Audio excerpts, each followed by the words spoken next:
The Sorcerer's Ring of Warri. Once upon a time, in the dense steaming jungle surrounding Warri, there lived a sorcerer whose name could bring shivers to the bravest of hearts. Udoka, the sorcerer, was a man feared and avoided, whispered about in hushed voices. When the moon was high and the forest loomed dark, legend said Udoka had made a pact with the spirits of the earth and the underworld, trading his mortal soul for powers that no man could understand. But there was something else, a ring, not just any ring, but one that had grown infamous in tales throughout the region. It was rumored to hold the very essence of Udoka's power, forged from dark metals and set with a ruby that pulsed like a heart. You know how a heart sets in? Whoever wore it, they said, would wield unimaginable power, but at a terrible cost. Those who sought it vanished, never to return. Yet, the allure was so tempting for some. Was so tempting, yet people still wanted it. A dream of power. Ejiro was a fisherman by birth, a man whose life was confined to the rhythm of the tides, sunburnt skinned, and the daily struggle to bring home enough fish to feed his family, of course, as a man. But his heart held a reckless yearning. As a boy, he had often watched the noble men stroll through the village square, draped in rich robes and gold chains, and dreamt of that life. Now, as a man, he felt the bite of envy and resentment grow stronger each passing day. And in one of those nights, he said, as a boy, he sat by the shore, minding, he's mending his fishing net. An old man approached him, wrapped in tattered robes, his eyes clouded yet orderly intense. He said, the man's voice was barely a whisper. I see ambition in your eyes, young one, he murmured. Ejiro looked up, startled. What does an old beggar know of ambition? The man's lip twisted into a smile. More than you think, I know a ring that could grant you everything you desire. Wealth, respect, power, beyond your wildest dreams. Ejiro's heart raised and thrilled with excitement. Surged through him, all through. He was so happy, but he hesitated. You see, it is a curse, he said slowly. No one who seeks it comes back. Nobody has ever come back. The old man's eyes gleamed. The curse is for those who are weak. But you could control it. Make it yours. All you must do is find Udoka's lair and take it. The words lingered in Ejiro's mind long after the old man had disappeared into the shadows. He knew the risk, but his hunger for a life beyond the fishing net was too strong. As the weeks went by, he found himself unable to resist the law of the ring. Finally, one stormy night, he made his decision. Clutching a torch, he set off towards the mangrove forest, determined to chain and claim the Sorcerer's Ring. Into the Sorcerer's domain, the journey to Udoka's hut was treacherous. The forest was alive with strange sounds and shadows, twisting trees that seemed to reach for him and flickering through light of torches, casting long rays, shapes on the ground. At times he thought he saw figures moving in the dark, but each time he called out, only silence answers. Finally, after hours of navigating the thick foliage and twisting paths, Ejiro found himself at the entrance of the small hall, shrouded in vines and darkness. His heart pounded as he approached the torchlight flickering against the rough wooden door. With a deep breath, he pushed it open. Inside, the air was thick with smell of herbs and something else, something rotten and metallic. The walls were lined with shelves filled with jars of dried plants, animal bones, and strange objects he could not recognize. In the center of the room was an altar, draped in black clothes, laid on the ring.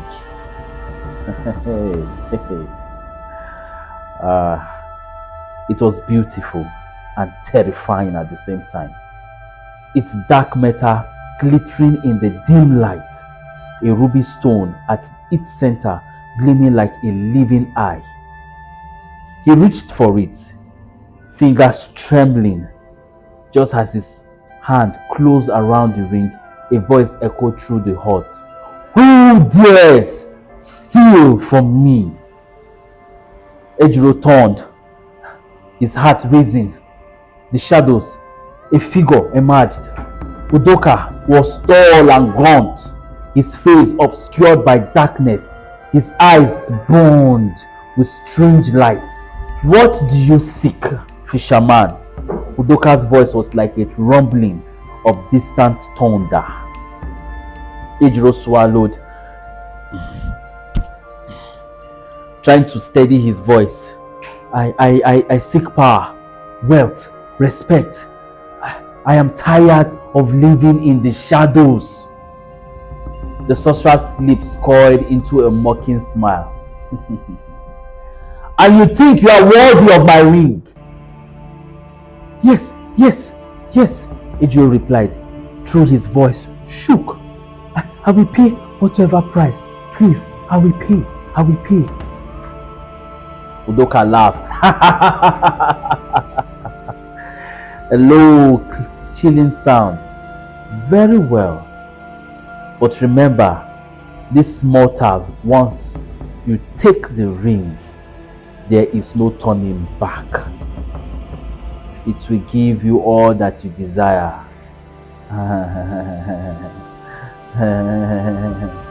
But it will take from you what you hold dearest."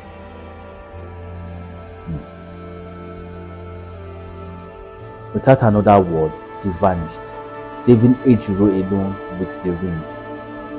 Ignoring the warning echoing in his mind, Ejiro sipped the ring into his finger. A wave of power surged through him, like fire coursing through his veins. Visions of riches, thrones, the kingdom filled his mind, and he laughed, feeling invincible. But he had no idea what he had truly unleashed.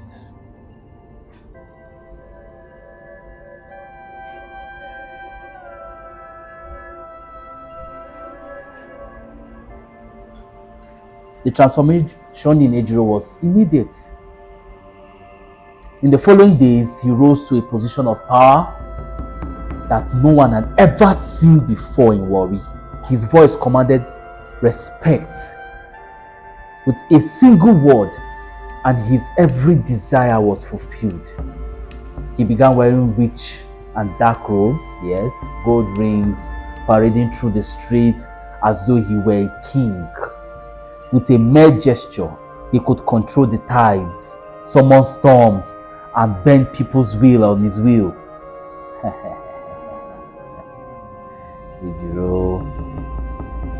Ejiro never knew what truly he had unleashed. But power, as the saying goes, corrupts, and Ejiro was no exception. The once humble fisherman became a tyrant, feared and despised by those who had seen or has been his friends and neighbors. He took pleasure in punishing those who dared defy him, ego, pride, all, relishing in their fear. He was no longer the man they knew, but a shadow consumed by the darkness within him. Yet, as time passed, he began to feel the weight of Udoka's warning. He could sense something lurking in the shadows, watching him, waiting. Whispers followed him wherever he went, and he often found himself speaking to someone who wasn't there. At night, he dreamt of dark figures reaching out, calling his name. Ejiro. One night, as he sat in his lavishly adored throne room, the ring began to glow, the ruby pulsing with a blood-red light. A sharp, agonizing pain shot through his chest, and he clutched at his heart, gasping for breath, breathing, trying, gasping real hard. The voice of Udoka echoed in his mind, cold and mocking. Did you think the power came without a price? Ejiro fell to the ground, convulsing, as the shadow surrounding him seemed to glow and grow, twisting and contouring into monstrous shape. His mind splintered, memories and thoughts shattering like glasses. In that moment, he understood that what he had lost was his soul, his humanity, and the love he had for his family, all sacrificed for the flittering thrill of power.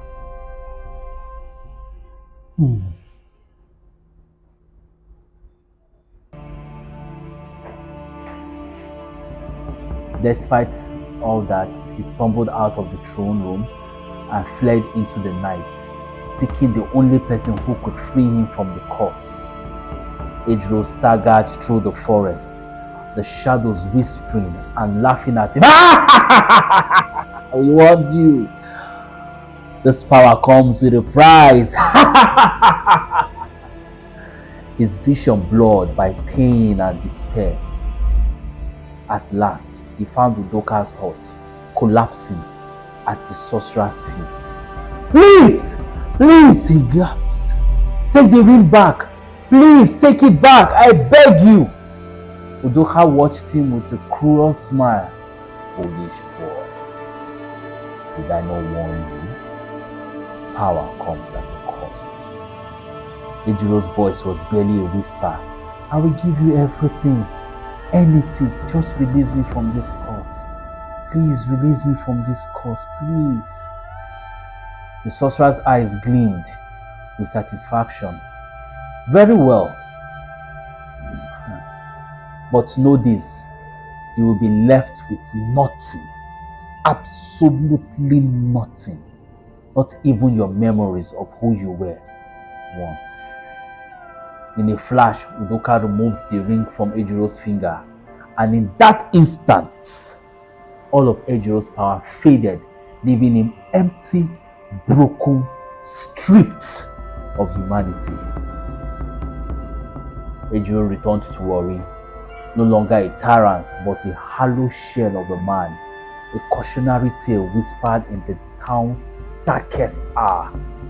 The villagers looked at him with a mixture of fear and pity, for they knew the price he had paid. And though he no longer remembered the ring, the shadow of its curse clung to him, a reminder of the darkness that lay hidden within the human heart.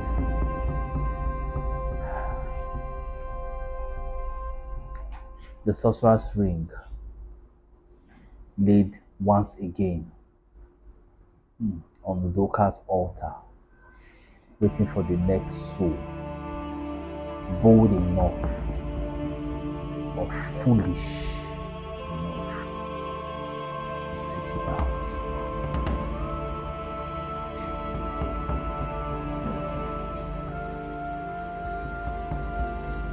Waiting for the next soul, bold enough or foolish